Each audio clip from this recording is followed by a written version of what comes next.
You're watching the Chaos Protocol on Transplanar RPG, an all-transgender, people-of-color-led dark fantasy TTRPG show set in an original non-colonial, anti-Orientalist multiverse.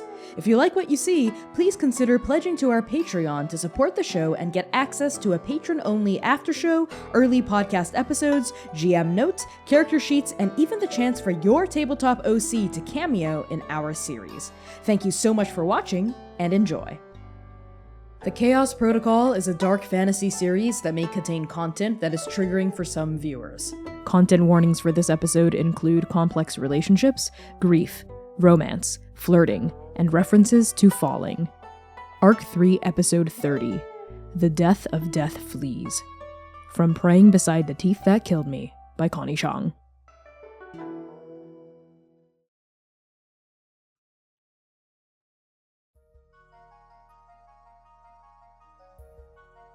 The Prime Oracle Chamber is an endless cavern of fluctuating heights and interminable depths and walls made of light and sounds spun from gossamer. It never exists when it is not observed. It always exists when it is never observed. It is a timeless, formless contradiction, and it is the nest, the home, the lair, and the sitting place of the Prime Oracle itself.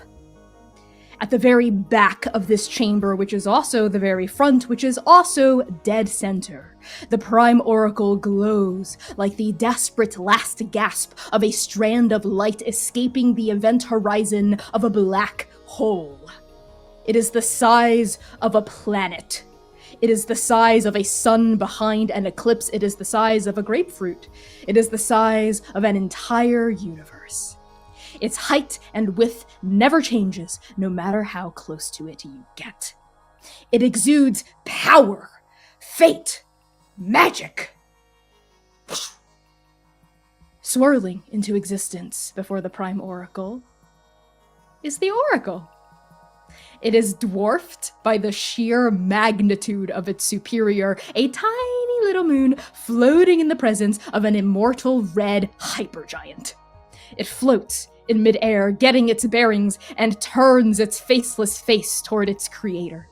Now that it's back in the Syndicate, it no longer resembles a magic 8-ball. It looks as it should, a levitating orb of pure light. Oh, hello! It's good to see you, Prime Oracle, or should I say, Mother? The Prime Oracle does not respond. Okay, anyway, I'm here because my friends, my strike team was super duper mean to me. They completed their mission objective, so I started opening a portal to bring them home because that's what I'm supposed to do, but then they got really mad at me for literally no reason, and Yanhuan held me down, and Xainan hit me like I was the baseball! The Prime Oracle does not respond. Ugh, and yes, obviously, I am upset because I am not even a based ball on that plane of existence. I am a magic 8-ball, which everyone knows is so much cooler and sexier. But anyway, I came here to tattle, and I've tattled, so now I'm done. On the tattling front, anyway, I was thinking maybe we could talk, just you and me while I was here. I've just been through so much since these Mayday missions started, so maybe we can share some hot goss. I could tell you about all the things Artemis shouldn't be doing, and about how Xainan really doesn't care about fate anymore, ooh, awkward, and how Seir keeps calling out for someone named Doom secretly at night when he thinks no one's listening, but I'm always listening, and how Lumièra is so pretty and nice and feeds me the most treats, even though she's the saddest person in every single room she enters and she's carrying the memory she doesn't even know about, and how Yanhuan technically wasn't even noticed by recruitment and Artemis just made that up on the forum, but that's okay because I want him to paint my nails and start a podcast with me. And why are you calling the Hands of Fate? The Prime Oracle does not respond, but it does begin to glow red. Mother, I don't know if all that is necessary. I just wanted to tell someone about how my team was super duper uber mean to me, but I got it out of my system now. It's all good. I'll just go back to Inferno. We can forget about this whole thing, okay? The Prime Oracle glows redder, and now its light begins to pulse. Oh, I don't know if a priority 1 emergency alert to the patron saints is necessary at this juncture, my door. The doors to the Prime Oracle chamber swoosh open. The Oracle swivels around, its own tiny light blinking in distress as its eyeless eyes fall on the broad-shouldered figure at the entrance. Oh, fuck. In the city of Inferno, Naeem Zaran looks exactly like himself and exactly different. He wears a long, dark coat over an emerald suit jacket and a crisp, collared white shirt. Their skin is incredibly dark, as always, with a cold undertone. A white birthmark in the shape of a star flashes on his forehead. They wear their hair in a low fade. Burnt orange loafers scuff across the marble floor as he catches you, Xainan. They spin you to a gentle stop, their vivid hazel eyes piercing your gaze.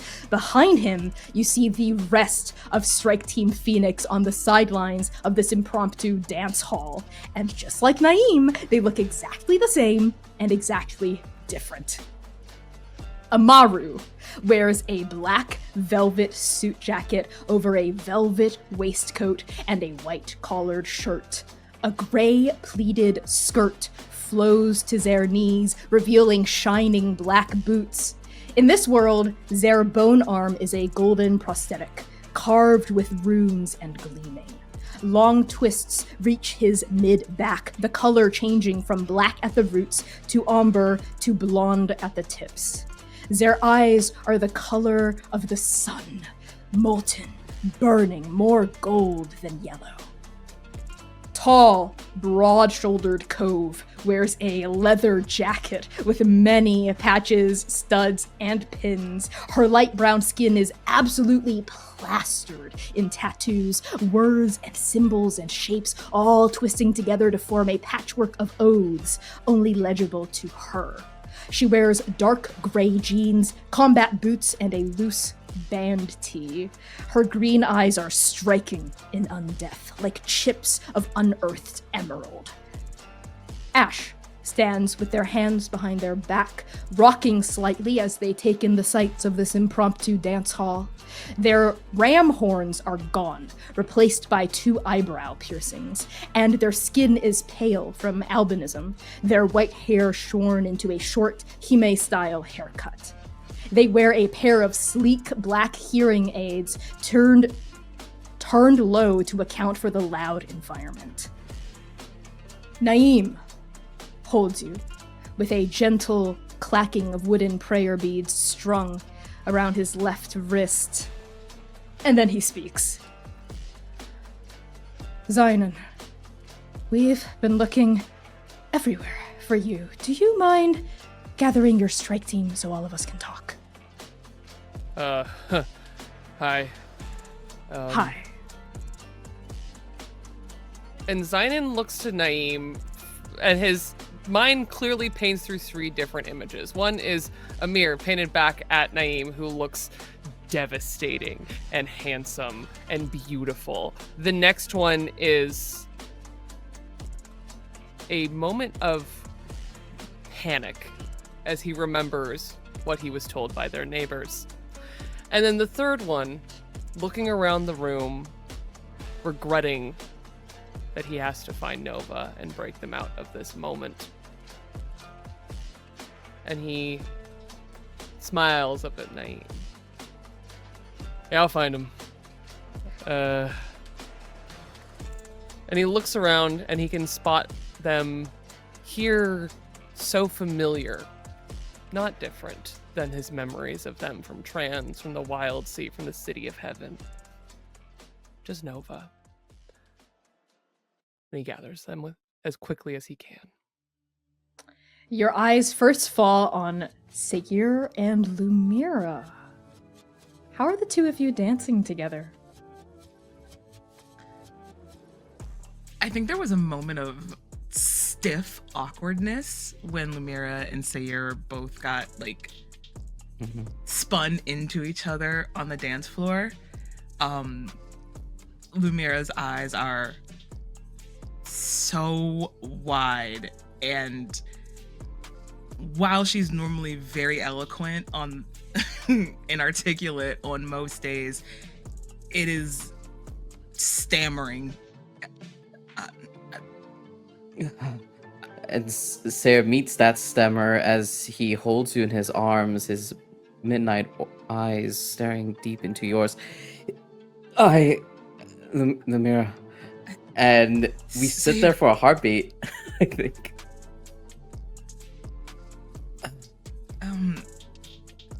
And someone bumps into us, pushing Seir forward as he holds you protectively, one arm around your lower back, one onto your wrist. And he looks you in the eyes as he spins you out of the way, out of necessity, out of protectiveness. We have to keep moving or we'll get trampled over. Yeah, so I think Lumièra catches on to that, and it's like, oh. And that moment where we get brushed right up against each other, we're like face to face for a moment. And I think you see her eyes just briefly glint towards your lips before you twist her back away. And she's like,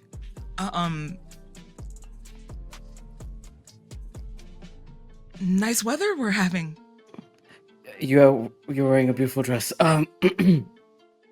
And that's when Xainan arrives. Yep. And Xainan looks discordantly panicked in his eyes. What's wrong? Zai? And he looks over his shoulder, just pointing your gaze towards Phoenix. Fuck. Let's go. Yinghe. You call out for Yinghe, and you see them in Diablo's arms. Their ear kind of perks, their head tilts, they turn, and they kind of spin themselves graciously out of Diablo's hands, and they join your party. Their silver eyes fall on Strike Team Phoenix as well. There's kind of a blank look in their face for a second. And then they pan back to you, and then a flicker of recognition flashes in their gaze. Oh, that's Phoenix, isn't it? Yep. Lumièra's eyes are wide and she's shaking her head no, like, this is bad. It's all right. It's going to be okay. We're all together. That's all that matters. Right. And Nova, you make your way over to where Strike Team Phoenix is on the edges of this impromptu dance hall next to a forlorn exhibit area. And as soon as all of you step into like a loose kind of semicircle around each other, Naeem steps forward, arms crossed, and there is a look of deep, deep concern on their face. Like, not anger or rage or outrage or anything like that, just like a deep, deep worry. What happened with the 4 of you? We were seeing the mission to its end. Its real end. It's real and right. Nova, there are so many rumors at the Syndicate right now about exactly what's been transpiring with your strike team. Everyone's confused. Everyone's worried. Your rank, it's plummeted. You are dead last on the boards. You are Wait, number what? 139. 139. Excuse me? Yes, the hands are in a tizzy. Artemis has been in the Primordial Chamber for hours. It's a mess. No one knows what's been going on with you 4, I suppose. When Naeem says that, if anyone is looking directly at Lumièra, you can see the moment her stomach drops to her feet. In her eyes, they were already wide as saucers. They're almost anime type eyes now, like taking up most of her face. and What she kind? just trembles. What kind of rumors have you been hearing, Naeem, sir? Well, no one knows what happened to the three of you. Some people are saying that you got in deep trouble on a Mayday mission. You're in danger. Others are saying that you've abandoned your post. No one knows what the truth is. All we know is that your oracle came back without you. Oh, Right. Little shit. yeah, that makes sense. Uh, Well, we can brief you. Please. So And what happened was, and Lumièra starts her typical detailed, for what it's worth, spiel of what's happened, leaving out some bits and pieces that are neither here nor there. So, Lumièra, the pieces you leave out are actually crucially important. So, Right. what is said to Phoenix No, and what is so- left out? So what's left out is the full details of the beef between House Thakrar and House Lanius. Those details are not, she doesn't feel ours really to share. But she does let them know about like how they were trying to they were tasked with, while they were trying to help, that they also had to kind of make their own decisions in relation to what exactly was going on here. And she mentions, or she also tells them about how the crux of that was just starting when the Prime Oracle called us back. And I think that's the thing that she's hearkening on, is that this, like, bouncing off of what Xainan said, like, this mission was not finished to its extent when we were called back. We felt as if we had to see this one through. Sort of like you all made an executive decision to stay Correct. because you didn't feel like the mission was complete, even though, Yes. you know, the objective was done, technically. Okay, yeah. As that logical explanation kind of like rounds out, finishes, Phoenix aren't settled by this necessarily, but like the immediate like buzzing confusion and concern does, like the edge does dull a little bit. And Phoenix exchanges meaningful looks among each other. And Naeem turns and faces your party again and says, "Still, this is a right mess all of you have gotten yourselves into. Listen, we're here to be the collectors. We're here to find you and bring you back home. So, have things been resolved now? Are you good to come back home?" Lumièra looks to the rest of Nova. There was a lot on the details there, Lumièra, that I think are important, which might be the cause of the concern. There was some mortal peril that some of us were in. I was lanced through the chest. Nova Lumièra saved was me. trying so hard not to bring that up, because for you to still be standing here has an entire explanation of why you are still standing here, and she was trying to avoid that. So she steps back. When you say that, Amaru's eyes shoot up in surprise. Ash tilts their head to the side, and Cove lets out a snort. And Naeem says, "Lance through the chest. Well, good thing you have a healer on your team then. I assume it was a non-fatal injury. Obviously, you're still standing here. What's the problem?" This is a place of undeath, and Yes, as these fangs peeking out of my gums seem to be reminding me. he's here now. Naeem pauses at that, frowning at you. He can tell when you're hiding something, Xainan, like, try Yep. as you might. There's a beat, a pregnant pause, and Naeem says, "Xainan, a word in private." Yeah. And the two of you step off. Naeem does pause and throw over his shoulder, specifically at Cove and Amaru. "Behave." and then goes off with Xainan. Xainan, as you and Naeem step away from your team, he kind of lowers his voice, says more privately, so it's just the two of you, steps in. You smell him, that familiar burst of incense, wood ash. And then you're pulled back into the present with his firm question. What happened, Xainan, really?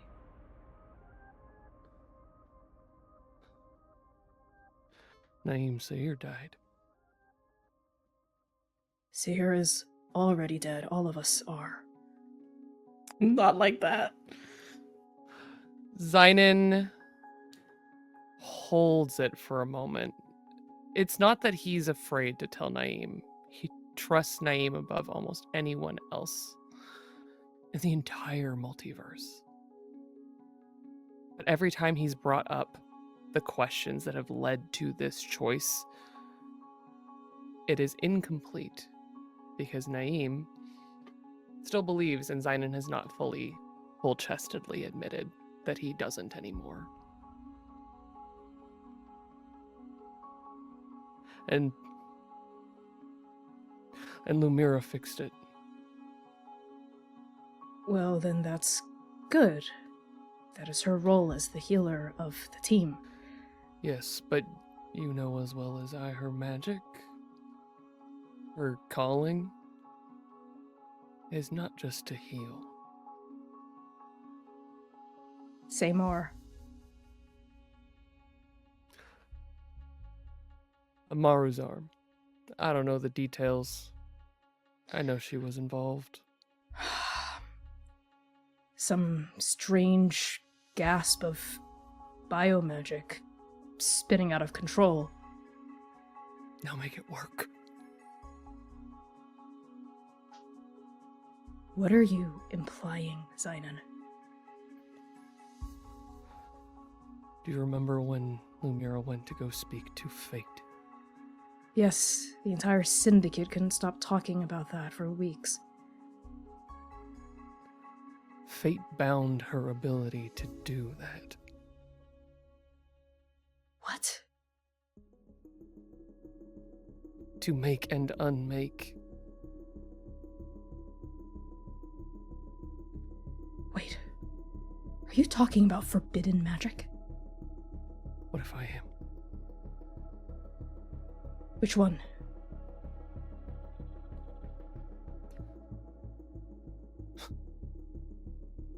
Do you need to know? I suppose the details are technically none of my business, but we are here. We're here to bring you home. We're here to help you, Xainan. I need information to help you. And I just To need to help make her. sure they're gonna be safe. Both of them. If what you're saying to me is what happened, that Lumièra had to pull on magic that the Syndicate has forbidden in order to save Seir, I would I understand. care about her. I would understand why she did it, Xainan. And of course I care about her. She was on my strike team before yours. She is I know. a singular talent, Xainan, and I've always known, I always had a hunch, a gut feeling that there was something more going on with her. Xainan, please believe me when I say I am not here to make things more difficult for you. I am here to help. I know. I know, and it's good to see you. It's good to see you too. We keep meeting and seeing each other in difficult situations. These Mayday missions got me so spun round Naeem. They are something else. We've been having a tough go at it too. Nothing as tough as you, though, certainly it seems. Listen, And all even of them- if... Go ahead. All of them leaving me with more questions than answers, Naeem. These questions that no one is answering. That is why we must trust in her will. Xainan winces. It keeps us on the right path, Xainan. I trust in you. In them. And I trust in you too. You've changed for the better, Esch. Ever since you came back from your previous mission, I could sense it, and to be frank, to be honest, when I came here, I thought maybe you'd, I don't know, regressed, done something impulsively, shirked your bonds with these kids, Xainan. But it's clear to me now that what's happening here is because you care. About her. About him, too. So, forbidden magic or not, we'll figure it out. We can talk to the hands about this.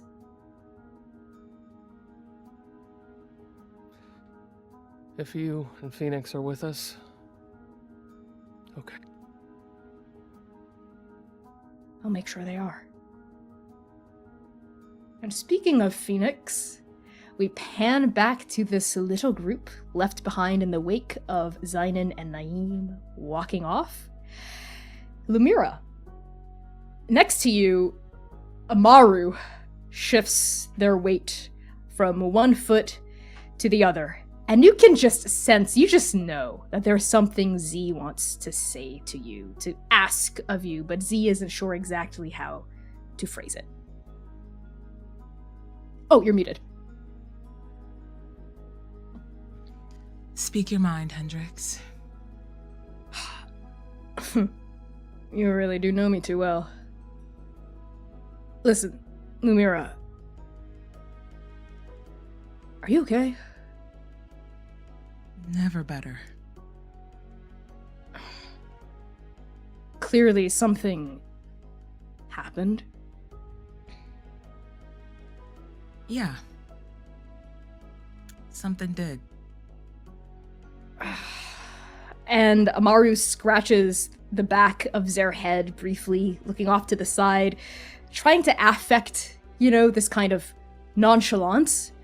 But because of everything that's transpired between the two of you ever since you came back from the City of Heaven, there's genuine care there that you see that he can't hide, that he doesn't want to hide.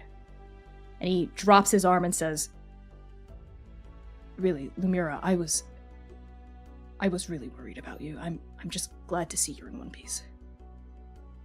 I think Lumièra was very defensive in her stance at first, but upon seeing the care etched across Amaru's face, I think she kind of softens a bit.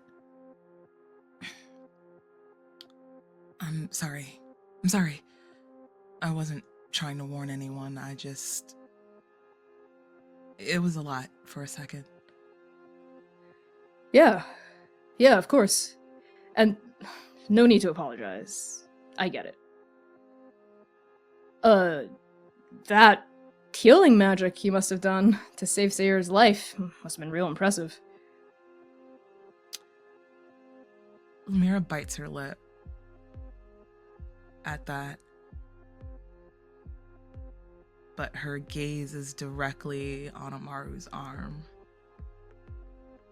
That golden prosthetic that sits there now, to what we all know is actually gold bones, skeletal arm. And she clears her throat.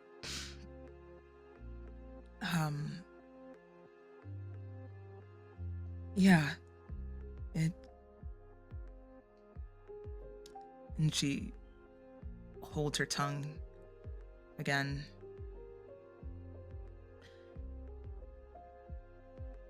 Kind of like yours. Mine.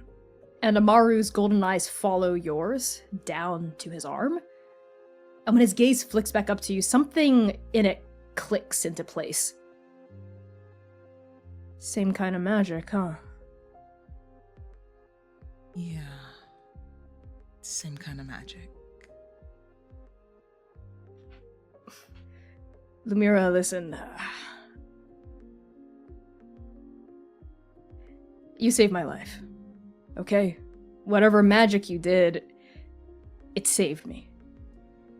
I have never ever held that against you. Yeah.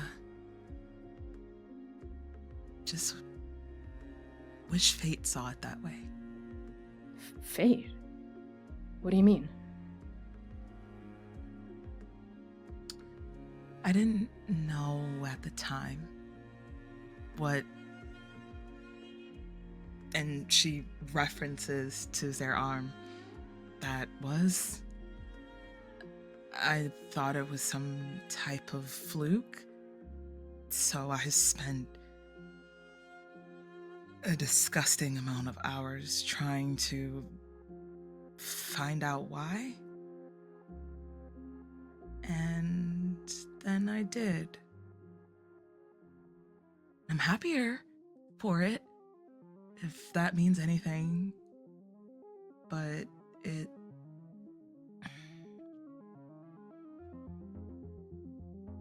the price of it is complicated. Well, all magic has a cost. It comes from somewhere, you know? What I'm did not you find talking out about that. yours? And she kind of sulks down a little bit. Her stature is small, hunched over, not really making eye contact, more specifically with the floor.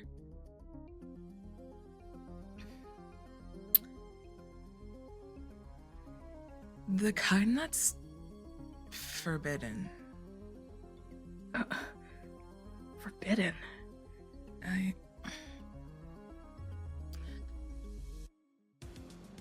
I can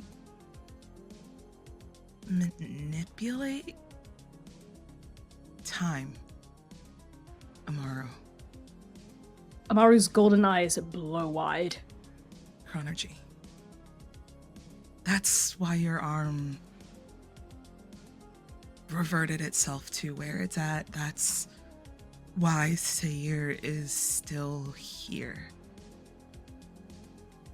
That's what I meant by fate. I know it's forbidden,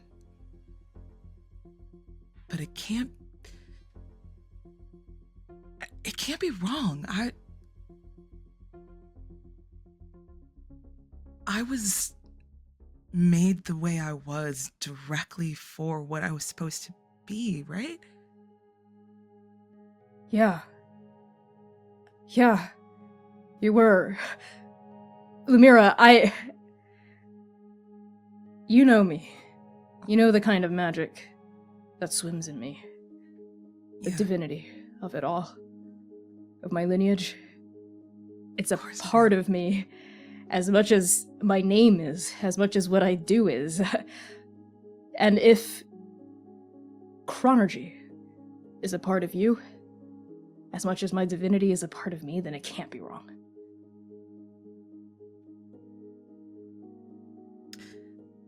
Fate bound it? What? At the syndicate, when we were chasing that anomaly in trans, I tried to put a stop to it, and she called me into the Prime Oracle's office, told me she saw herself in me, and then did what she felt she had to do for the sake of the journey. And that was cut me off from it. Lumièra. Yeah, it's in the past now. You got it back. Thanks to Seir. Huh. Wow. Amaru physically reels from this revelation, like literally physically takes a step back just to take this all in, and then takes it in stride, looks up at you, takes a step forward back at you, and there is confidence and assurance in his gaze. There's something he is so sure of it. He didn't even waver on it, didn't even doubt, not for a second. And Z says, I can't imagine how it must feel to have my divinity taken from me, sealed away from me. I'm really sorry you went through that. And look, when we go back home, we'll sort this all out, okay? With Lucy, with your hand, Artemis, even Wuyan. He's a real stand-up guy. You know, they're reasonable people. People, patron saints, you know what I mean. The patron saints, yes. Artemis will go to bat for you. You know she will. I have no doubts about it. I worry about what this means for them. Nova and Artemis. This Honestly, is go ahead. egregious. I don't know if we'll be let back. What if I'm not let back? Hey. What if she cuts me off from it? That's not gonna I happen. can't live like that again. We're not gonna let that happen, Lumièra. Okay? Listen. Maybe when you come back to trans, your role at the Syndicate is gonna have to look a little different. I don't know much about forbidden magic or whatever, but if it's because it disrupts the journey or reality, maybe it just means you go back to therapeutics and recovery. You know? That's the thing, Amaru. You're a healer, or you work in the archives. You don't have to be an agent, right? No. I guess I don't. Yeah. I mean, there's Bothering always a Elspeth place for day you. after day actually sounds like a fun time, to be honest. See, that wouldn't be so bad. And you love books and stuff. Yeah, I do. And she pats her chronergy tome that's sitting on the chain at her hip, hidden by her cloak. Yeah, I do. Maybe that's not so bad. Yeah. That's actually best case scenario if you think about it. I love what I have here. Her voice kind of cracks. I have a family and people that care about me. I don't want to be thrown into the journey to forget that. It's not gonna happen. Hey, listen, Lumièra, not gonna happen.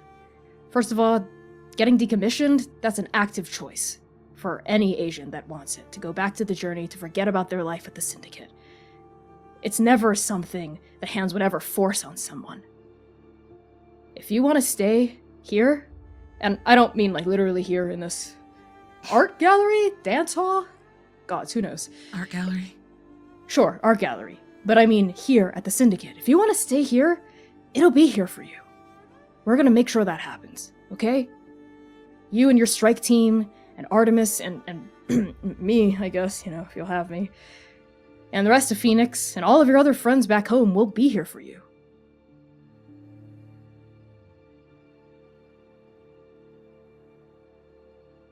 Thanks, Amaru.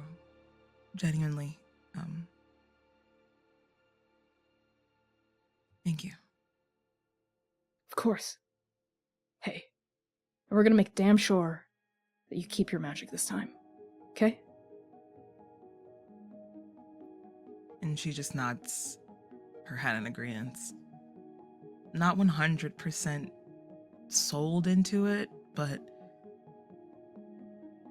if she believes it hard enough, it should happen, right?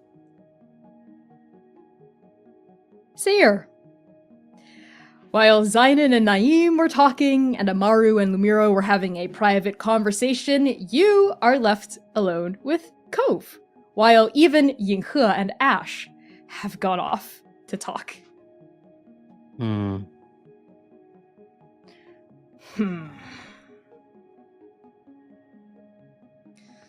Just fucking say it, Cove. So how'd you fuck everything up this time, huh? Were your ears plugged with wax or something, or were you not listening to the earlier conversation we just had? Big whoop, you got hit really hard and Lumièra helped you out. Okay. Seir, was leaning against a pillar, smacks it, and then stands up to look at Cove. Let's play a what-if scenario here. Amaru, you and the entirety of Phoenix are on a mission. Amaru gets stabbed through the chest, through the heart, plummets into a river, and is left there. Half drowning, half dying. You have moments, seconds, heartbeats. What would you do, Cove? Well, that's easy. I'd go over and I'd help him. I'd save him. Right. Of course you would. You care about your strike team. Of course I do. And that's what Nova did for me. They're not wrong for that. Wait. Wait a second. You were dead? Yeah. Yeah, I was. But you're not... Oblivion didn't... No. So Lumièra... Seir snaps his gaze over at Cove like a warning. Don't say it. There's really only one way. There's no... Don't say it. I'm not gonna say it! Shit. Damn. Does your answer change? A meaningful beat. Cove seriously considers your question. If there was something forbidden involved, if there was a breaking of a vital rule, would she still go over and save Amaru?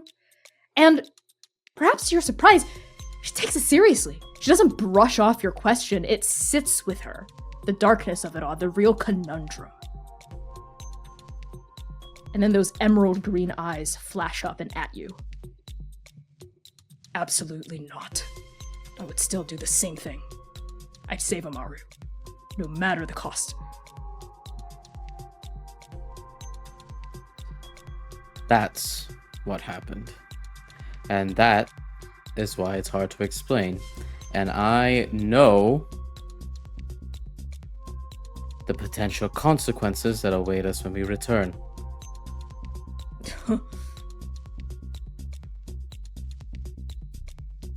Well, your team's gonna face it together, whatever it is. Seir grimaces at that. He bites the inside of his lip and his fingernails claw at the stone beneath his hands. Not if it means to get hurt. Not if it means that something bad happens to Lumièra again.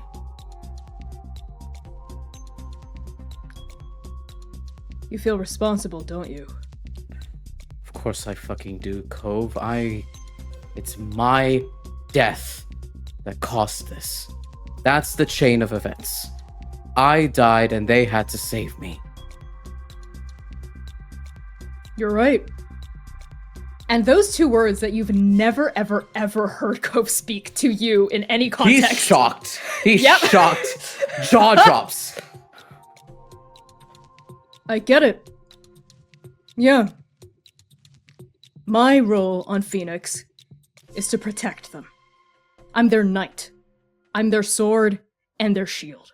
Anything happens to any of them, I'm the one to blame. I'm the one that wants to claim that. Know what I mean? Because that's what I can do with my power. Protect. Seir chuckles wryly. Yeah. And that's what I'll do. I'll go into the Prime Oracle Chamber And whatever hammer falls upon Noah, let it fall on me. This is my responsibility. You know what? I respect that.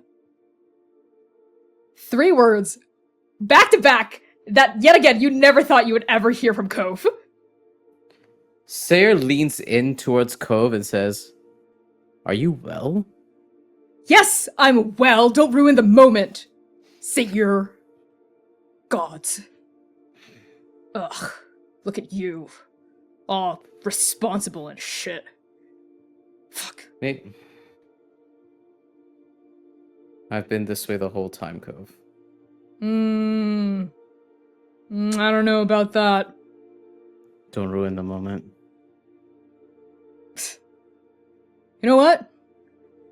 For all the time you spend sweating your face off in the training halls, I think you'd make a pretty good mentor yourself.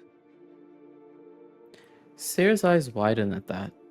This whole time as we were sitting here with Phoenix, Seir was flipping through the pages of the Agent's Protocol Handbook. Of every single protocol, every single choice and consequence of all the possible things that could befall us. Being decommissioned, like choosing to be decommissioned, being reassigned, obviously, and obviously that's the concern of Lumièra. And Seir did not like to linger on what a life not as an agent looked like. He's lived his whole life for this purpose. To be with Singh as an agent to protect her. And when Singh died, it was to protect Nova. To be with Nova, to see that through for her. What's a bulwark to do not protecting Nova? What is this body for? And the moment that Cove says, maybe you'd be a good mentor, Seir thinks to the broad shoulder of Artemis. The feeling of their hand touching his, handing over the 2 moon knives. Patience and violence. He thinks to Lieutenant Rafik in the Wild Sea, teaching and coaching him to fly and soar above the verdant sea. Maybe that could be a life he would choose. Maybe that is another way to protect. But is he worthy of that? To teach? Fate will have to decide. And there's a moment that Cove can see that Seir is surprised, but a hint of appreciation blooms beneath those blue eyes. Thanks. You're welcome. It's not gonna happen again. I guarantee you that. But there's like an edge of a tease instead of a genuine jab to that. Then I'll get permission to kick your ass in real time. Yeah, you don't need permission to... Wait. I don't need permission... Fuck. And we pan back over to Xainan and Naeem. I think Xainan has been very relieved and has mostly just been giving Naeem details, information on this mission, on what they chose to do, including hitting the Oracle into the river. Haha. And, listen, Naeem. Yes? I should have been telling you this whole time. And he reaches out and just holds Naeem's arm. And his hand is shaking. Naeem, why aren't there ghosts in trance?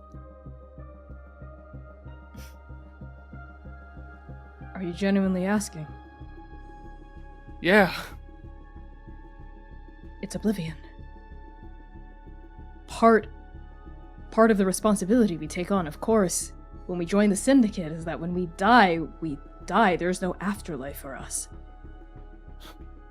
But there are so many unanswered questions.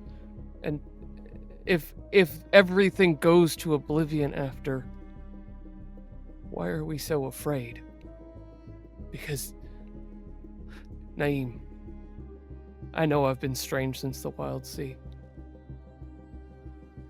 I saw something. What? Sing. When Sing died, I saw oblivion What? in loving arms take her away. Not in fear, not in pain.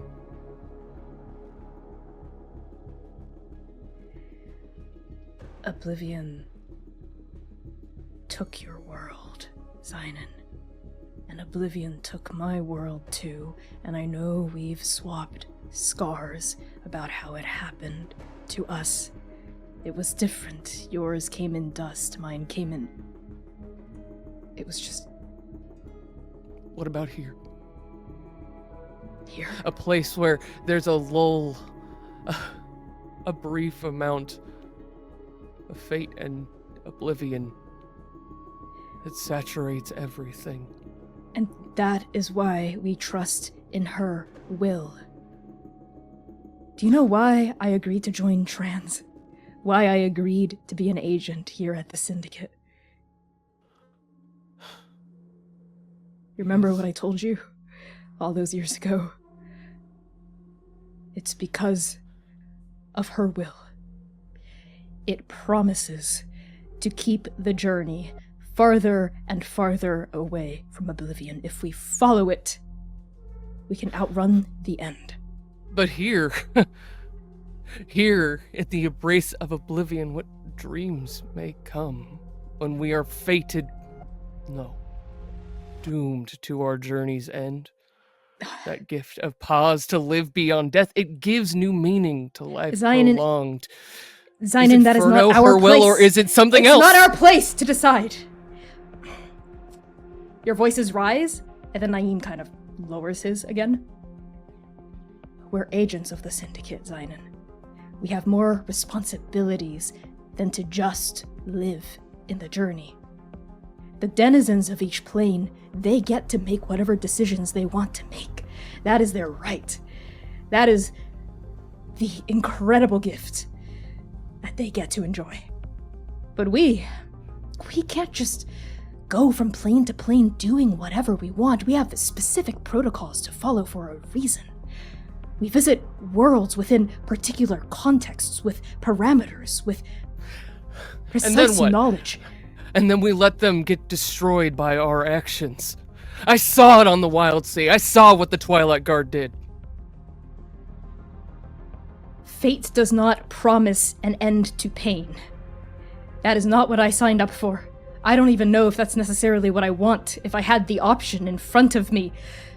She promises a longer journey, a journey where more worlds survive than And not. sometimes a long death is worse, Naeem. We don't know what will come for this world, Xainan. That's not in our hands. Yeah. And I'll go back and what? Who do I become at Trans? You have so many options available. If it turns out that being an agent is no longer in the cards for you, many of the other departments, you would be a boon to any of them. Community operations, you could farm again, Xainan. It's not such a bad life. And they could always use you in therapeutics and recovery. You could train, you could mentor.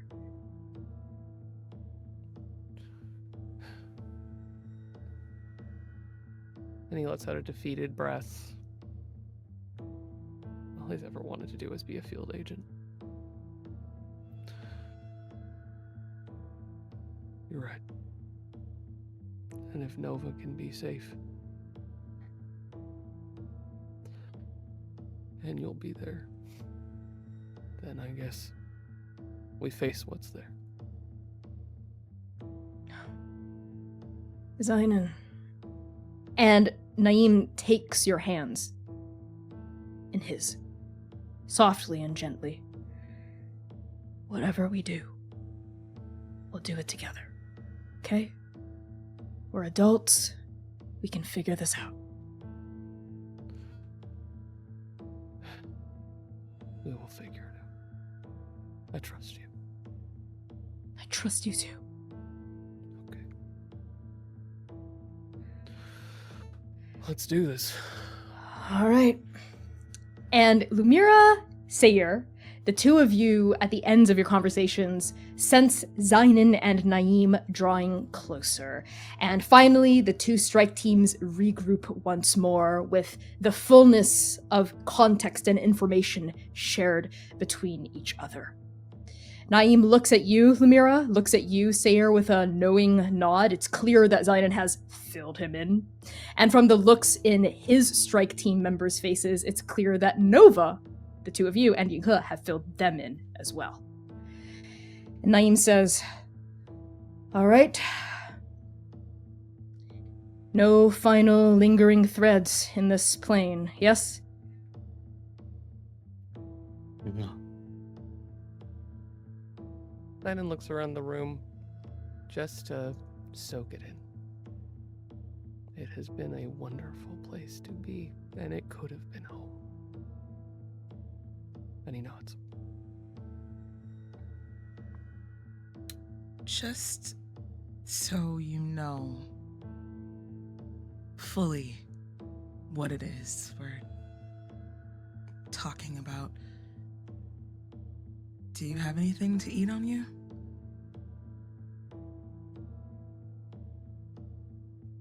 Sorry, just quick above the table. I just want to make sure I Connie heard right. Did you say, do you have anything to eat on you? Correct. That's exactly what I said. To Naeem? Yes. Okay. Actually, Cove usually carries all of our snacks. And Cove lets out a... yeah, it's the job of the Protector to make sure everyone's well fed. Mm-hmm. Cove, can I see something? Yeah, of course. You want one of these snacks? Yeah, please. Sure. And she digs around in her, many patched leather jacket pockets and pulls out a little clear glass vial of blood. You want a vampire treat or a person treat? Either is fine. Blood, please. Here you go. And Lumièra will take the glass vial, unstopper it, and throw it back like a shot. Put the stopper back on. This is what I'm talking about. And Lumièra holds the vial in her left finger, in her left hand, and twirls, gestures her fingers around it, and you see the vial refill back up again, as if it went back in time to when it was full before she digested it. She hands it back to Cove. Cove, stunned, accepts the vial. The exact quality of the swishing of the blood was repeated, beat for beat, as though it literally reversed in time, because it did. And she feels it, narrows her eyes at it, looks at you. Huh. Fuck. I'll be damned.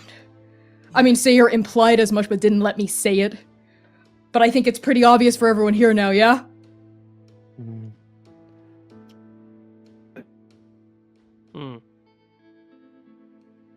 And Amaru says, listen, Lumièra, no matter what happens, we're in this together. You're gonna get to keep your magic. That is a non-negotiable, right? And Amaru looks sharply at Naeem, who nods. Yes. Yes, it is. We're all on the same page about that. We'll talk this out with the patron saints. Nova, I have to be upfront. It might mean that you can no longer be agents anymore. Are you okay with that possibility? Seir, throughout that whole interaction, was staring at Lumièra, and there's a look in his eyes, Lumièra. Nothing will bound you again. That much is clear, and you know Seir never breaks his promises. And as he closes the distance between himself, Yinghe, you, and Xainan, I'm ready to face what comes. Together. Together. Naeem nods, does a swishing motion with his hand, and popping into existence is Strike Team Nova's Oracle, which also resembles a magic 8-ball, but the text on the D20 in that fluid reads a friendly, "How may I help?" Then it just looks at Lumièra. And Naeem says, "All right, Oracle. You see that doorway over there? Could you kindly transform it into a portal back to the Syndicate? Discreetly, please." "Of course. I will be more than happy to do so." And What the the fuck? Oracle...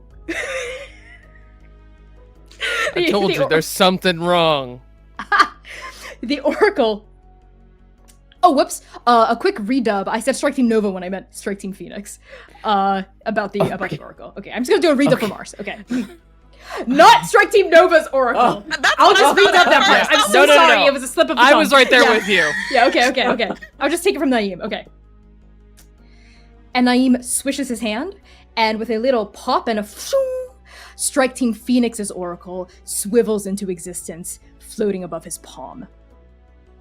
And then Mars can take it from there. Okay. Phoenix's Oracle begins to glow slightly and tremble in the air, and a nearby doorway, just a few feet off to your left, the edges of the threshold start to glow with Syndicate magic. And then, you're not here anymore. In the journey, I mean. You are somewhere else entirely.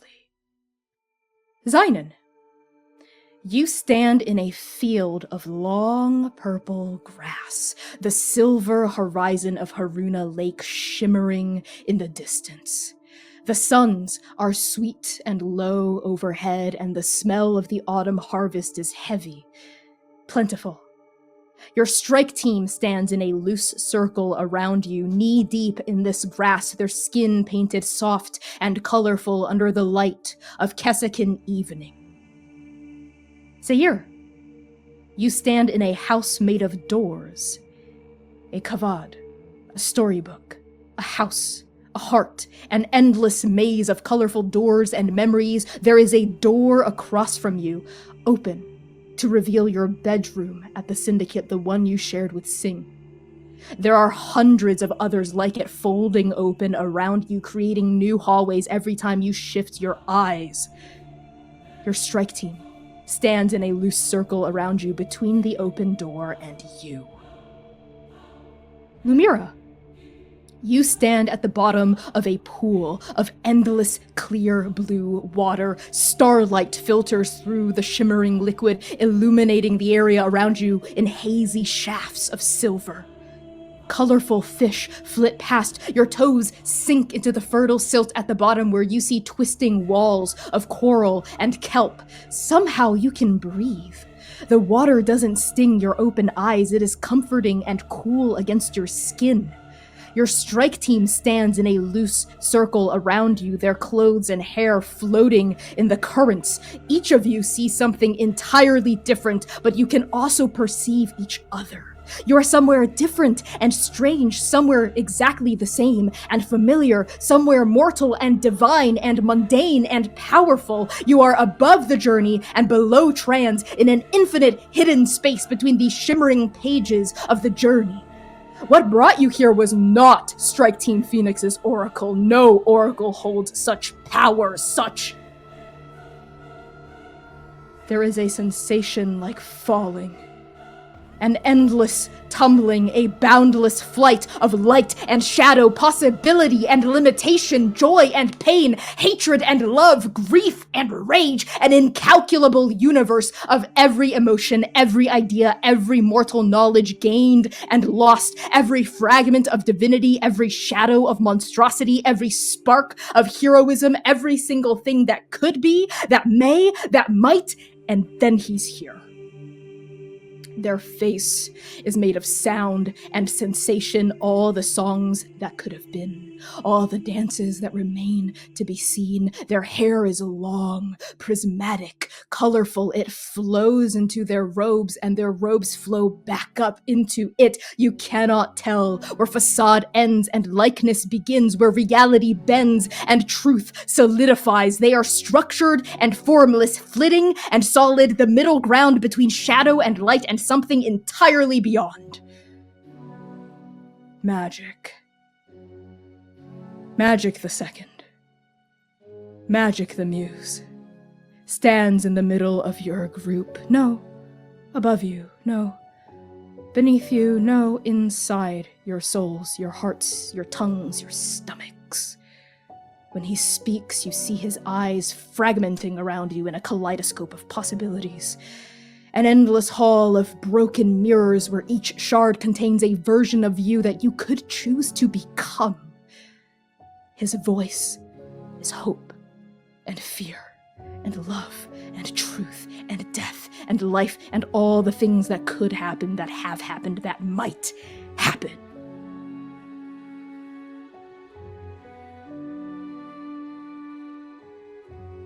Strike Team Nova. You are a lot smaller. Up close, though I suppose mortals always are. Oh, I really shouldn't be doing this. But I couldn't help myself. Not any longer. I've been watching you since Oblivion and Redacted took Sing. At first I was curious. Then I grew invested. You're all so fascinating. The ghost, in a place where there are no ghosts. The shadow of the Chosen One. The mage whose story has already ended. And the chronologist, whose bond with time possesses potential I've not seen since... well, since Abina, really. I am here to alert you. Your plan with Phoenix really is quite lovely. And the tragedy is, it might have worked. You would have been okay. Happy, even. Together. That's the important thing, isn't it? That we are all together with all of our halves.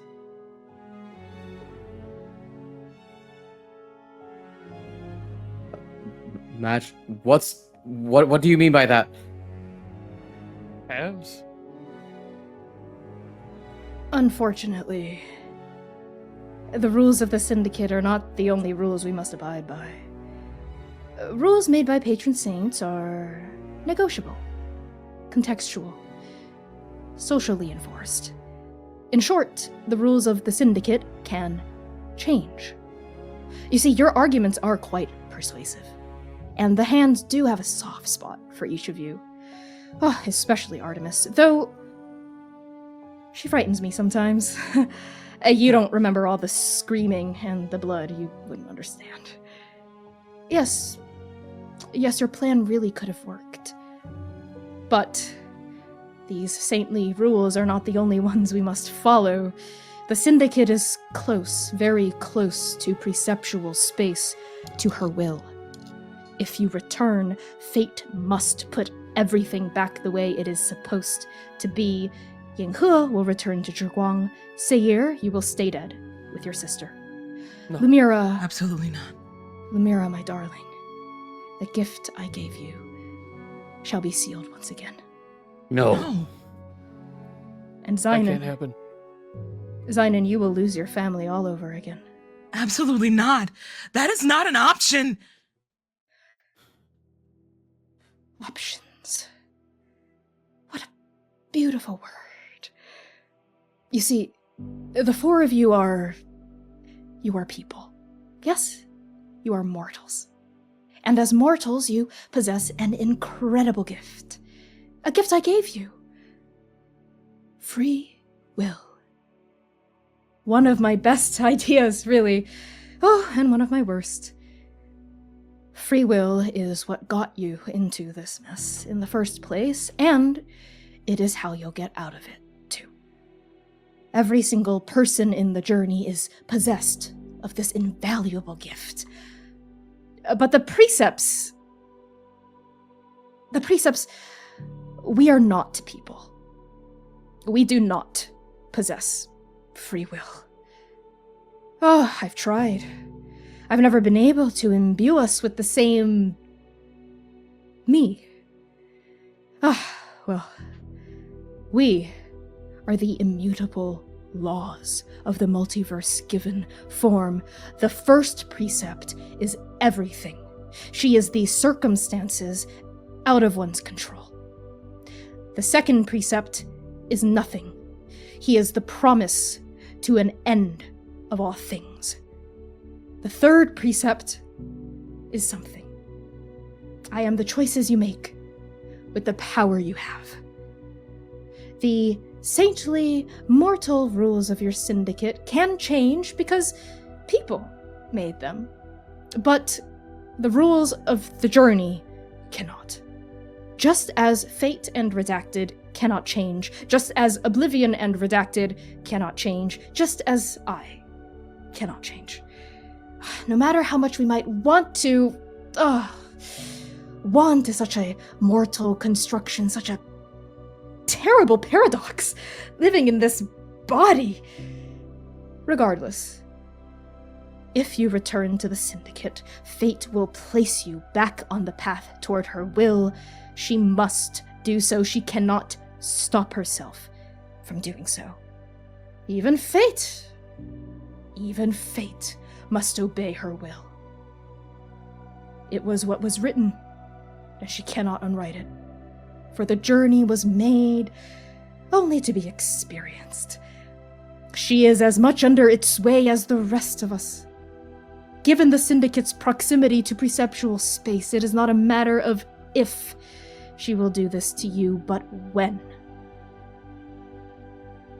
Do you understand? Sure do. So what you're saying is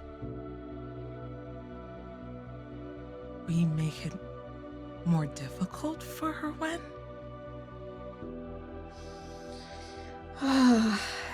Yes and no.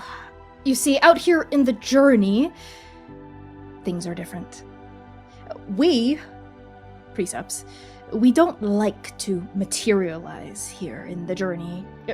Truth be told, we're not really supposed to. So we send out agents of the Syndicate to help.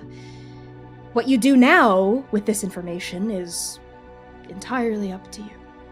But I am something. I am the choices you make with the power you have. So I wanted to give you this choice about what to do next. A choice we can't give ourselves. Whatever that But might be. magic, what do we do? What can we do? Run? Run where? Go where? How? How do we outrun a precept? We only move by the permission of trance. Well, I suppose you're going to have to move by your own permission now. As for where you might go, I don't know. The journey, it's vast. And your syndicate knows very little of it still. They do know you were here in this world. So, first things first, I try to get out of here. This will be the first place they look. Precisely. Yeah. Including We that we're can't stay about here. to leave and go back. I don't... Zan and I can't do that again.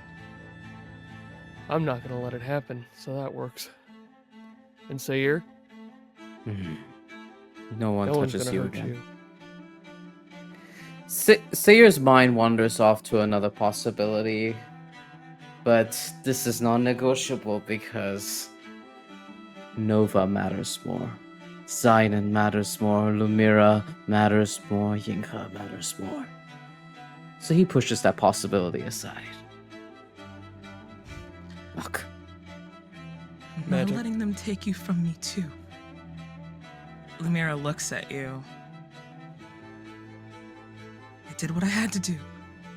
And I'll do it again 1,000,000 times. No.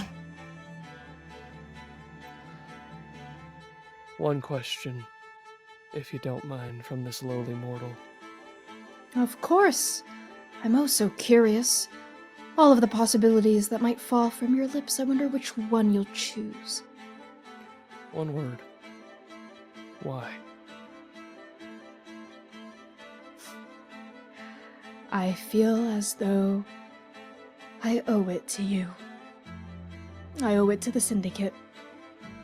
To mortals. To free will. And here's your free will. Thank you. Thank you. You're very Lumièra welcome. says. She looks close to magic, still terrified to look them directly in the eyes, but you can feel her gratitude in waves coming off of her. Not just for this, but for my gift. I won't let you down. Lumièra Ashinyobi Oshupaferon. I gave you chronergy because I wanted to see what you would do with it. So use it. Well, Good. well, Good.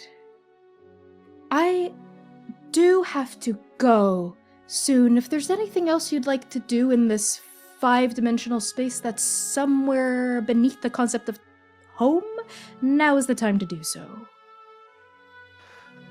The reflection of the rolling grass in Xainan's eyes dances across the heterochromia, green and orange, hazel and amber. He's already thinking how much he has to run from the man that he loves and how to take Nova with him. We'll make a break for it. Fuck the plan, right? fuck the plan. Fuck the plan. Say a light bulb flashes in Seir's mind for Nova. Unfortunately, a second time. It is a similar flash of memory of an idea that is buried deep in his head. He looks at all of the doors in this place, doors that frighten him, of stories he does not want to see nor relive, truths that he must keep buried. And he thinks of doors, gates, things he has opened before. And Akio. Seir looks at Lumièra. I need to open a door. Just like how he said to sing on Earth. One door. Lumièra looks back at you, smiling. The light doesn't meet completely her eyes. You can tell she's still reeling. But then they steal back on you, focused, confident, secure. I trust you implicitly. And I choose you every time. Every time. Fuck, I guess I'm doing this. And Seir reaches out their hands and wants to call back to that ability oh so long ago on their first ever mission to Earth to open one door.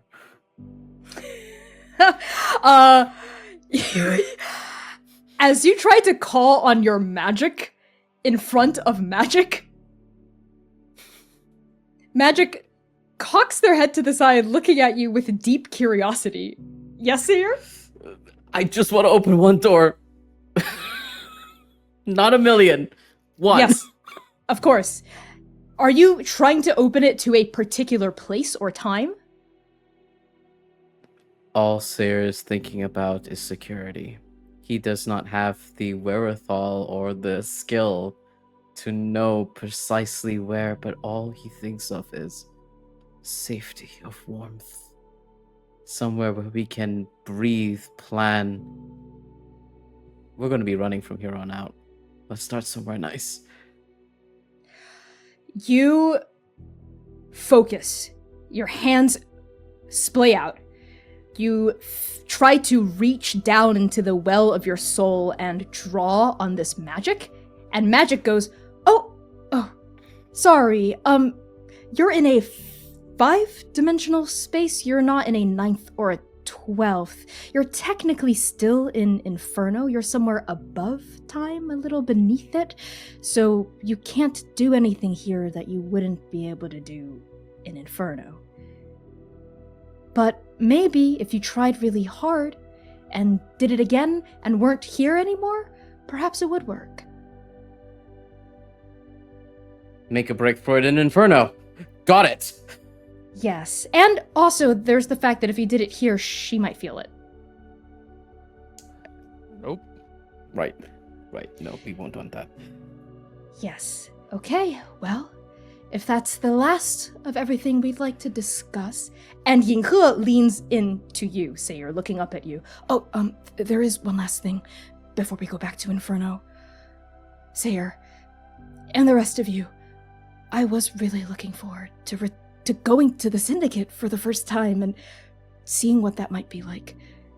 But my place is with you all. With Yinghe. my friends. My family. Yinghe. And he looks at Yinghe seriously, eye to eye, hand to hand, he clasps them. I denied you the choice before, and I promised I would never again, so I must ask you. This life you choose with us, we will run. We will run for fate knows how long. We cannot guarantee any stability, any predictability. Do you choose this? Us? No pressure. Little, though. Lumièra, nudges Xainan softly in the ribs. I won't hold it against you. I choose us. Every time. Every time. This has never been about being an agent, as cool as that title is. I might still just want to call myself that just because it's cool. I've only ever wanted to do this with you all. Because you help people. And you help each other. And you're together. And I want to be a part of that. This is my future. This is what I want. Well then, let's fuck the plan together. Burst out of this space. Very well. Good A luck. single tear runs down Xainan Esch's cheek as he realizes what his first move is when they land back in Inferno, because if they are going to run, he knows who he is running from. And Magic says, good luck, Nova. And make good choices. And then you're back. Just like that, you are back in Inferno, back in the Recluse Gallery where no time has passed at all. You see Naeem, fingers splayed, Phoenix's oracle floating discreetly above it. You see the edges of that nearby doorway starting to glow. What do? Xainan runs at Naeem to pull him into a kiss. Okay. Xainan, you run toward Naeem. Lumièra, your thought jumps toward Artemis? They're in trouble. If we don't come back, that comes directly onto them. I can't let Artemis get in trouble on behalf of me, on behalf of us again. So Lumièra whips out her phone, and she wasn't able to call Artemis before, but maybe a text could get through. And she just says simply, lost what was found. Unable to come back. Watch your back. Send. Shing. There's a noise as the message goes through. You see it pending on the send. As you watch that wheel turn, we go to you, Seir. What do you do? As Seir watches both these movements, Seir steps back, hops twice, and yells out to Lumièra and Xainan, "Go now!" And he's going to rugby tackle Esch, Amaru, and Cove into Naeem so that we can bounce on out of here. Pause. Lumièra watches you run, and almost in slow motion time, she sees you go towards Phoenix, and she watches Xainan pull away from Naeem in a kiss. And she swishes her fingers, catching all of Phoenix in a liminal, so we can run. Yup. Okay. How this plays down. Shing, the text is sent. Xainan, you catch Naeem's surprised mouth against yours. The oracle hiccups a little bit in his hand as his arm kind of goes back. He returns the kiss, is surprised, but not displeased about it. And then he is very displeased as Seir rugby tackles the rest of his team into him. All of Phoenix crashes onto the floor, and then they freeze mid-tumble as the glowing orb of a liminal flitters into existence around them. Lumièra, your fingers splayed, your arm thrown out as you sustain this liminal and bid your strike team to run. And Yanhuan says, quite loudly, especially for them, "I'll make another distraction!" And they run toward the floor-to-ceiling glass wall of the Recluse Gallery. And with surprising strength, they are a vampire after all, they grab a statue, art piece, they lift it up and they throw it at the glass wall. There is an explosion of glass. The window pummels outward, and Yanhuan follows suit immediately afterward. They run out of this broken window. Nova, how do you follow? You look like a vision. I love you very, very much. Also, I'm so sorry, Zai. Xainan looks at Naeem, seeing his home. I'm so sorry. And he turns to run. Lumièra grabs your hand, interlacing your fingers. She gets it. She really does. And you He feel squeezes those back. warmth of comfort through your fingertips from her. Together, right? Anything for my family. You feel Seir's hands on both of the smalls of your back as he pushes all of us on forward. And Strike, go ahead. That was the end of my sentence. Thank you. And Strike Team Nova, you tumble out in a cascade of shattered glass and you roll onto the grass of the front lawn of the ICMA. And we're going to end the session there. Thank you all so much for tuning in to this penultimate episode of Arc 3 of the Chaos Protocol. Wowzers! I wonder what's going to happen next week. So it seems like Val dropped again because of the Ethernet. So during our introduction, we'll pop him in whenever he comes back. But for now, I'm going to pass things over to Hamnah as our guest. Hello, everyone. My name is Hamnah. I use any and all pronouns, and I am a TTRPG performer and producer. It has been my pleasure to be Rhododendron Thakrar for Arc 3 of the Chaos Protocol. Thank you all so much for having me, and yeah, it's been so good. If you liked Ro and all of this nonsense, you should follow me on the social medias at LilithTTRPG. Where I talk about all of my different projects and whatnot. The one that I will shout out as always is over on my multimedia production studio, Tender Vicious Studios. We have a new TTRPG actual play out right now called Laurie's House.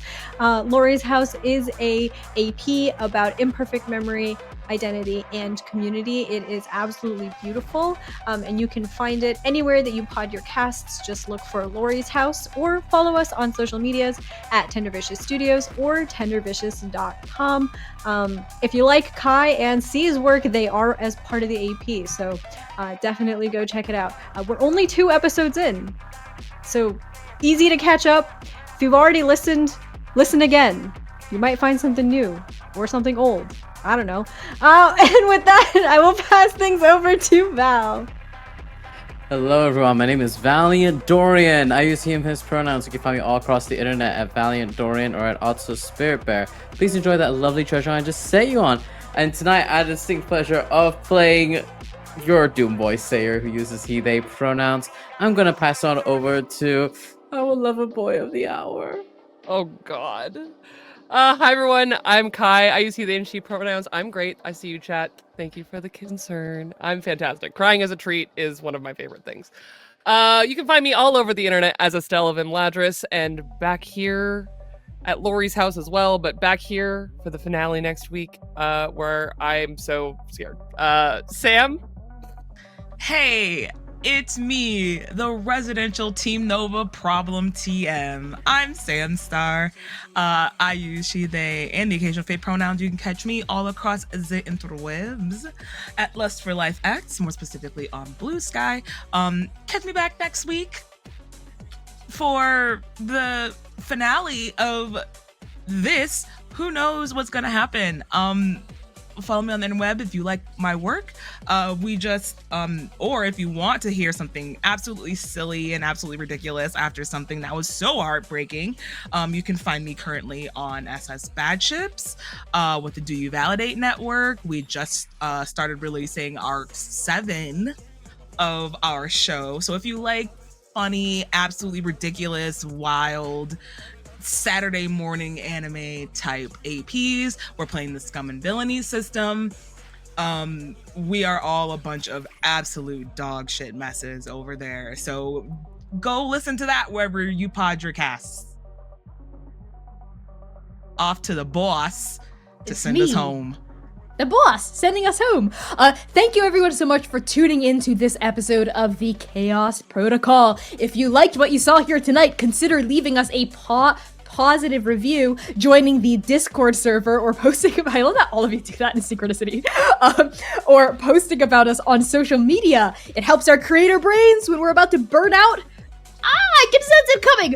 But it also helps us continue to reach out to sponsors to help make this work possible. We're gonna be back next week. That is Saturday, May 3rd at 8 p.m. US Eastern Time, right here, usual place, usual time, for the grand finale of Arc 3. Can you believe it? We started this arc in October or November of last year or something like that. It's already been an entire arc, and it is going to be a redonkulous time. I cannot wait to throw all the twists and the turns at all of you and see where Nova ends up next. And with that, we are going to be raiding someone, I believe, right now. Someone really awesome, no doubt. Use the raid message in chat. If you're on YouTube, hop on over to our Twitch so you can join the raid if you would like. And stick around for that. Send them our love. We love you all so much. We will see you here next week, same time, same place. And in the meantime, journey well, Transplay nerds. Trust in her will. Trust in her.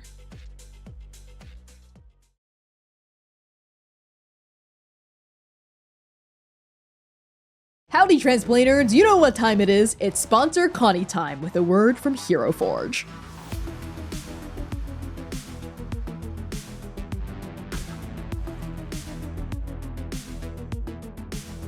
Hero Hero Forge has officially leveled up with kit bashing. When you become a pro member, you can place up to 20 more items anywhere on one of your blorbos with their own independent scaling, rotation, and movement.